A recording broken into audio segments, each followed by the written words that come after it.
كوباية الا ربع من الزبدة بدرجة حرارة المطبخ، دايبة بالشكل اللي احنا شايفينه ده كده، شايفين ناعمة جدا.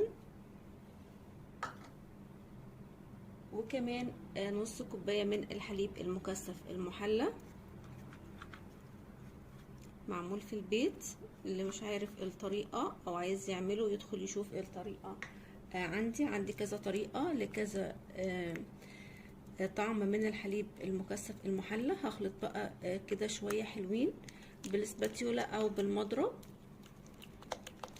كده. الحليب المكثف والزبدة دابوا بالشكل اللي احنا شايفينه ده، بقوا كريمي بالشكل ده كده. معايا كوبايتين من الدقيق، وعليهم معلقة صغيرة قوي بالشكل ده كده، او نص معلقة من معالق الشاي من البيكنج صودا، ونفس المعلقة الصغيرة قوي دي من البيكنج باودر. طبعا لو مش كل البيوت فيها المعلقة الصغيرة دي يبقى نص معلقة من معالق الشاي زي ما قلنا. دلوقتي بقى هخلط المكونات، عايزة ألمها على بعضها. انا كده شلت الاسباتيولا هعجن بايدي. حطيت بس شويه كده من شوكليت شيبس، هعجن بقى بايديا بالشكل ده كده. كده العجينه بتاعتي متماسكه معايا بالشكل ده كده، تحسوا ان هي مفرفته، ولكن لا، لما اجي اشكلها بتتشكل معايا بكل سهوله. طبعا احنا عارفين ان الكوكيز بيبقى شكلها عشوائي، فانا مش عايزاها طريه قوي، انا عايزاها متماسكه بالشكل اللي احنا شايفينه ده كده. دلوقتي بقى بكل سهوله بناخد قطع كده من البسكوت بتاعتنا، يا دوب بس بنكورها.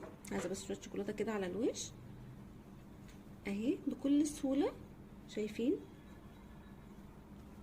الكرة بالشكل ده كده.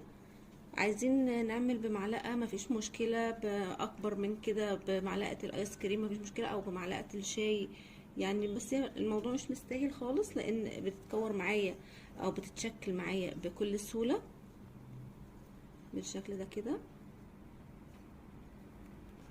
دلوقتي شكلت البسكوتات بتاعتي، هحطها في الفرن على درجة حرارة 180 10 دقايق، مش اكتر من كده. بعد 5 دقايق في الفرن ارتفعوا معايا بالشكل ده كده. حابين نسيبها بالشكل ده كده مفيش اي مشكلة خالص، بس انا حبيت اطلعها واديها ضغطة بسيطة كده بالسباتيولا. حابة شكل الكوكيز يكون بالشكل ده اكتر ما يكون مدور ومنفوخ كده. دلوقتي هرجعها الفرن تاني، هتاخد ال5 دقايق الباقيين ويكونوا جاهزين معايا. دلوقتي الكوكيز بتاعنا بعد ما طلع من الفرن مش هرفعه من على الصينيه غير لما يهدى تماما او يبرد كمان لو احنا مش مستعجلين. وبكده الكوكيز بتاعتنا بقت جاهزه معانا، شكل وطعم تحفه جدا. شايفين بقى حلوه جدا جدا بالشكل اللي احنا شايفينه ده كده، بجد خطيره، لازم تجربوها. يا رب وصفة النهارده تكون عجبتكم، واللي يجرب الوصفه وتعجبه يسيب لي رأي في كومنت، ومتنسوش تعملوا لايك، واللي اول مره يشوف قناتي يعمل اشتراك. باي باي.